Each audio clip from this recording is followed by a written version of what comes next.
Yo, yo, brother Moses, brother Moses. I believe Jesus Christ came in the flesh, yeah. Purple, new city. All right, so real quick, my family, we was reading Daniel 9 about Shadrach, Meshach, and Abednego being in a fire. And I had a dope thought that I wanted to be my thought for today. A lot of times it's crazy because you'll be in the craziest situation, in the craziest trial, and we'll be asking God, God, why me? Why is this happening now?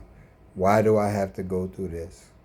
Shadrach, Meshach, and Abednego, they went through a fire that was so intense that even their enemies that put them in the fire burned from it.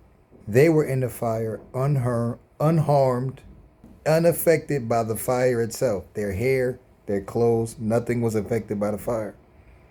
All they had to do was go through the fire, but the enemies that created the fire for them could not endure that same fire.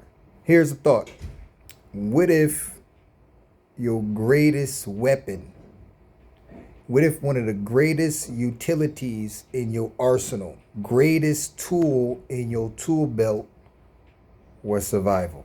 What if it was not about God keeping you out of stuff, but using survival as one of your greatest weapons, one of his greatest weapons to destroy your enemies? I know it sucks. You trying to get up out that fire, you want God to change your scenario.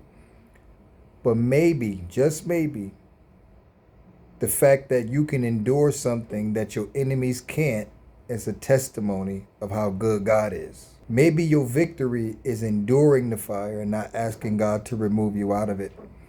Because with Shadrach, Meshach, and Abednego, the same enemies that put them in the fire burned up from the fire they created for them.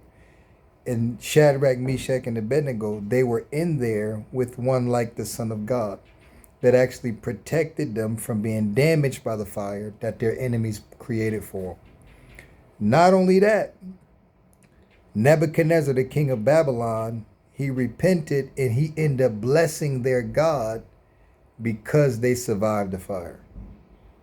What if one of the greatest assets and weapons that God has given you in your artillery is survival?